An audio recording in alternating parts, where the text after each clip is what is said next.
They told me my storm barrier was an eyesore that violated community aesthetics. They gave me 72 hours to tear it down or face daily fines. I complied. 3 weeks later, the same HOA that fined me was paddling a kayak across their 18th hole, watching $200,000 of turf disappear underwater. Before we go any further, I want to know where you're watching from. Drop your country in the comments. I love seeing how far these stories reach. And if you haven't subscribed yet, this is your last chance.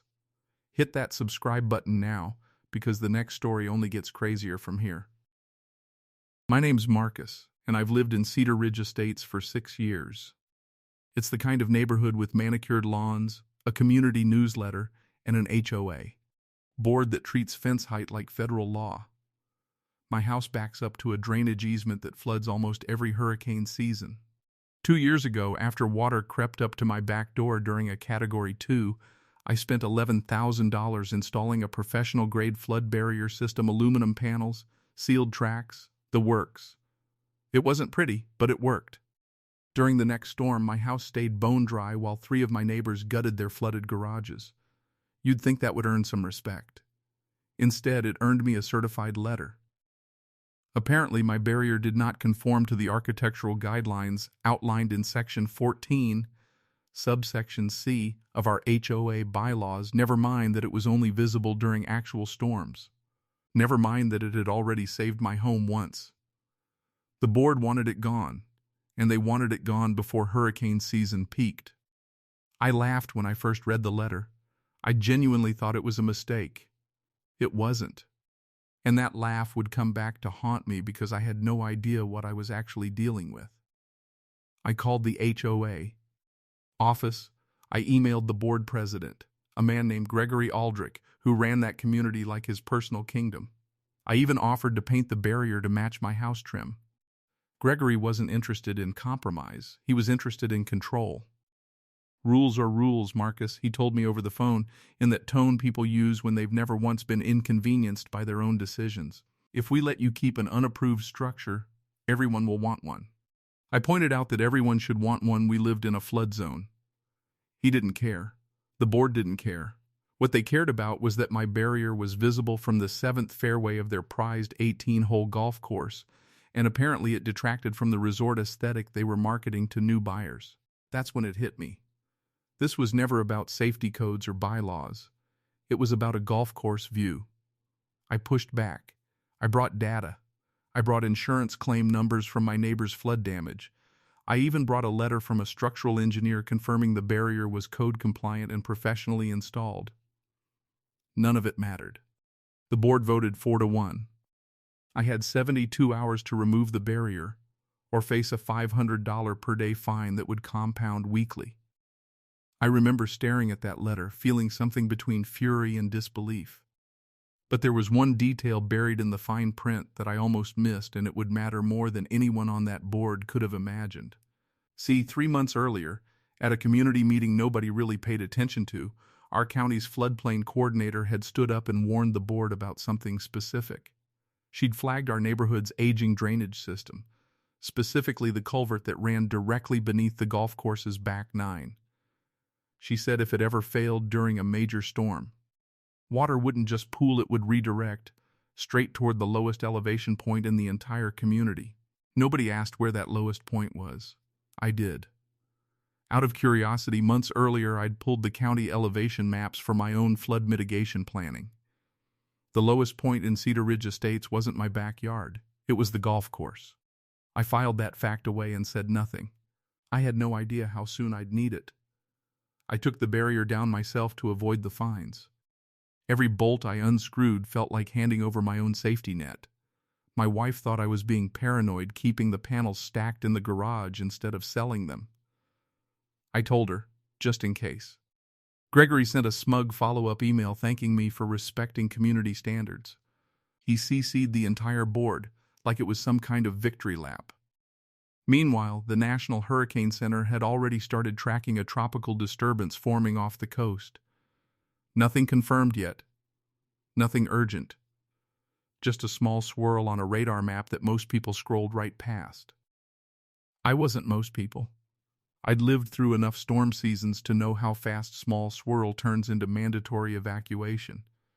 I watched that system every single day. Not because I was trying to be dramatic, but because for the first time in 2 years, my house had zero protection, and the people who forced that decision were about to learn exactly what that culvert warning really meant. 9 days after my barrier came down, the disturbance became a tropical storm. 4 days after that, it became a hurricane.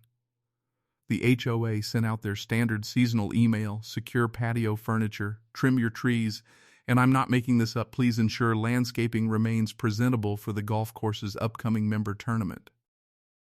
They were worried about presentation. Not drainage, not the culvert, not the warning from 3 months earlier that apparently vanished the second the meeting ended.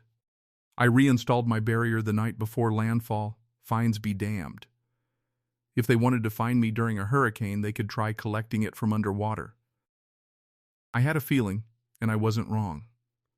The storm made landfall just after midnight. Rain came in sideways for 6 straight hours. Around 3 a.m., our streetlights flickered out completely, and all I could hear was wind screaming through the palm trees and water rushing somewhere close. By sunrise, my barrier had done exactly what it was designed to do. My home was dry. My driveway had maybe 2 inches of standing water, nothing my sump pump couldn't handle. But when I stepped outside to check the neighborhood, something looked wrong. Not wrong like storm damage, wrong like geography had changed overnight. The drainage ditch behind my property, which normally ran along the fence line toward the golf course, wasn't just full, it had breached its banks entirely. Water was pouring across the back 9 in a wide, relentless sheet, moving with a current strong enough to drag lawn furniture across the fairway like driftwood. I remembered the culvert warning. I remembered the elevation maps. And I realized, standing there in my raincoat at 6 in the morning, that the thing nobody on that board bothered to ask about back in that meeting was about to become impossible to ignore. Because water always finds the lowest point, and the board had just spent an entire season making sure nothing stood in its way. By 9 a.m., the HOA group chat exploded. Someone posted a video, the entire 18th hole submerged, the flag on the pin barely visible above the waterline. The clubhouse patio had 4 feet of standing water lapping against the glass doors. The culvert beneath the back 9, the exact one flagged months earlier, had collapsed under the pressure, sending storm runoff directly into the lowest lying section of the community, the golf course. Gregory Aldrich, the same man who'd told me rules are rules, was photographed in waders, standing knee-deep near the 9th green, staring at what used to be his pride and joy. Turns out, without proper barriers or reinforced drainage anywhere near that low point, there was nothing to stop the water from spreading. It didn't just flood the course, it turned it into an actual lake, roughly 4 acres of it, swallowing golf carts, sprinkler heads, and a very expensive sand trap that simply ceased to exist. Estimated damage? Just under $200,000. Membership dues were about to increase to cover it. Meanwhile, my house, protected by the exact type of barrier they forced me to remove, stayed completely dry. I didn't gloat. I didn't have to. My neighbors did it for me, posting side-by-side photos in the community group, my dry driveway next to their flooded fairway, captioned simply, "Maybe he had the right idea after all." The board called an emergency meeting 2 weeks later. I wasn't expecting an apology, and I didn't get one HOA. Boards rarely admit fault outright. But something shifted. The Bylaws Committee quietly revised Section 14, subsection C, adding a new clause: flood mitigation structures, when engineer certified, would now be exempt from aesthetic restrictions. They didn't name me in the update. They didn't have to. Everyone in that neighborhood knew exactly why the rule changed. Gregory resigned from the board 3 months later, right around the time residents started asking pointed questions about why a documented culvert warning was never addressed.